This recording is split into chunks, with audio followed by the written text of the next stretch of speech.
The committee will come to order. I want to welcome you all here to this committee meeting this morning. Sorry, we're starting just a little bit late. Today we'll consider the nominations of John Bartram and Lynn Johnson. I would like to extend a warm welcome to each of the nominees here today. Congratulations on your nominations, and thank you for your willingness to serve in this administration. These are important positions. Mr. Bartram, President Trump nominated you to be Assistant Secretary for Financial Resources at the Department of Health and Human Services. Now, this is not the first time that you've been called upon to serve your country. In fact, you have 30 years of military experience as both an active duty officer and as a reserve officer. And I personally, and I think all of us here on this committee, want to thank you for your service. In addition to your substantial military career, you spent many years on Capitol Hill as a senior professional staffer to the United States House Appropriations Committee. In that capacity, you played a key role in funding the Department of Health and Human Services, as well as many other agencies under its purview. Your experience has given you important insights into the costs associated with the policies and programs carried out by the department. Prior to your career on Capitol Hill, you served as a part of the National Security Division of the Office of Management and Budget in the Executive Office of the President. At OMB, you were responsible for the budget of the Department of Defense and Veteran Affairs. It is obvious from your background that you have a good deal of experience crafting and implementing federal budgets. I'm sure these experiences will serve you well in the position for which you have been nominated.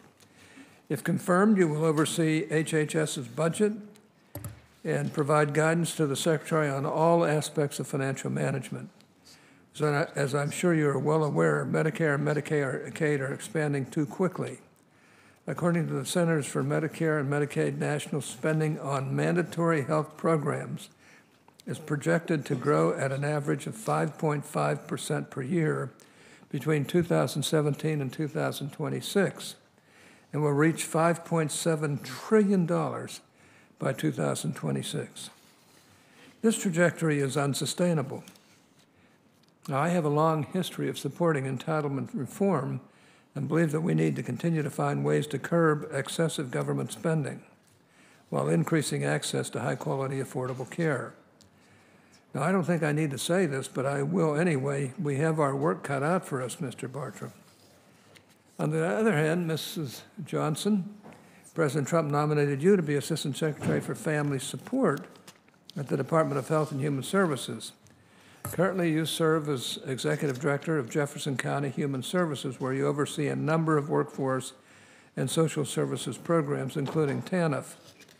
Prior to your position with the Jefferson County of Human Services, you ran a consulting firm in Colorado that focused on mental health, high-risk youth, and child welfare, among other things. I'm sure these experiences will serve you well in the position to which you've been nominated. If confirmed, Mrs. Johnson, you will oversee a wide range of more than 60 programs with a budget of more than $53 billion, making it the second largest agency in the U.S. Department of Health and Human Services.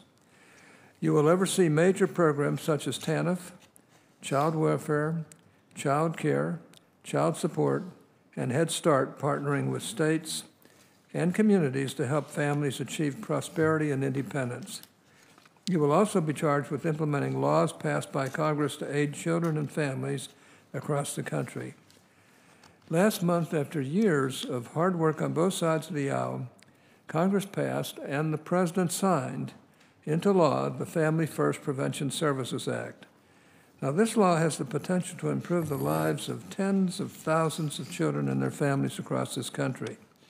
The opioid epidemic has hit families hard, and the number of children entering foster care due to parental substance abuse is continuing to climb.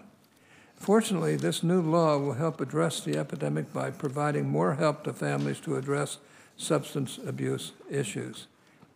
Mrs. Johnson, if confirmed, you will be charged with leading the agency in implementing this law, and I know members of this committee are eager to work closely with you to make sure it is implemented quickly and as intended, so the families will get the help that they need. I look forward to working with you both and hope that we can get your nominations reported and confirmed in short order so that we can get to work. We have a great deal of work ahead of us on these issues, and I look forward to working with HHS as we work to achieve our shared goals. Now, before I turn to my colleague, Senator Wyden, I have some foundational questions for the nominees.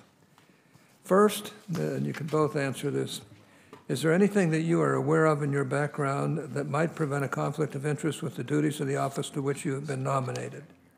No. Okay. Do you know of any reason, personal or otherwise, that would in any way prevent you from fully and honorably discharging the responsibilities of the office to which you have been nominated? No. Okay.